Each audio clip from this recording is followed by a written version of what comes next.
आणि थेट आपण आता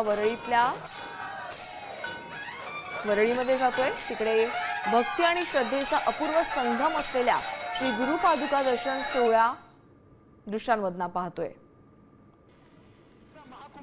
या भक्तिमय कार्यक्रमाचं आयोजन जे आहे ते या ठिकाणी करण्यात आलेलं आहे। आपण या ठिकाणी बघतोय की भक्तिमय वातावरण जे आहे ते वरळी डोम या ठिकाणी पार पडत आहे। तब्बल 21 संतांच्या पादुका ज्या आहेत त्या या ठिकाणी आणण्यात आलेल्या आहेत आणि भाविकांना ज्या आहे त्या या पादुकांचं दर्शन जे आहे ते एकाच ठिकाणी एकाच मंचावरती जे आहे ते घेता येणार आहे।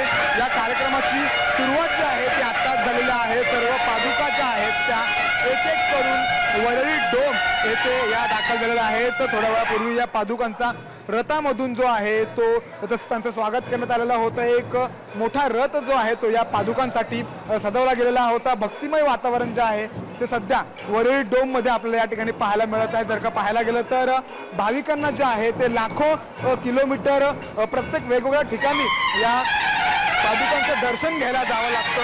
मात्र सकाळ परिवारातर्फे हा जो कार्यक्रम आयोजित केला जातो या कार्यक्रमामुळेच या भाविकांना जे आहे ते या पादुकांचं दर्शन जे आहे ते एकाच ठिकाणी एकाच व्यासपीठावरती करायला मिळतं। आपण बघतोय की टाळ मृदुगांच्या जयघोषामध्ये या पादुकांचं संतांच्या पादुकांचं जे आहे ते या ठिकाणी आगमन झालेलं आहे आणि आज आणि उद्या या पादुकांचं जे आहे ते दर्शन भाविकांना करता येणार आहे। 2 दिवस भाविक जे आहेत ते वरळी डोम मध्ये येतात आणि या ठिकाणी या पादुकांचं दर्शन घेतात।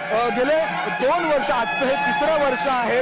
गेले 3 वर्ष, गेले 2 वर्ष हा जो कार्यक्रम आहे भक्तीचा महासागर तो सकाळ परिवार जे आहे ते आयोजित करतं आणि या वरळी डोम मध्ये जे आहे ते अनेक भक्त जे आहेत ते या ठिकाणी येतात आणि या 21 पादुकांचं 21 संतांच्या पादुकांचं जे आहे ते दर्शन घेतात। 2 दिवस जे आहे ते या ठिकाणी संपूर्ण भक्तिमय वातावरण जे आहे ते या वरळी डोम मध्ये आपल्याला पाहायला मिळतं। सकाळ परिवार जो हा वेगळा उपक्रम जो राबवते, भक्तिमय उपक्रम जो राबवते तो खूपच महत्त्वाचा आहे। कारण या सर्व जे 21 संत जे आहेत या सर्व 21 संतांच्या पादुका ज्या 3 दिवसांसाठी भाविकांना दर्शनाला या पूर्ण हॉलमध्ये जे आहेत या वरळी डोम मध्ये जे आहेत ते ठेवतात आणि 2 दिवस भक्त भाविक जे आहेत ते या ठिकाणी येतात आणि या पादुकांचं जे आहे ते दर्शन घेतात।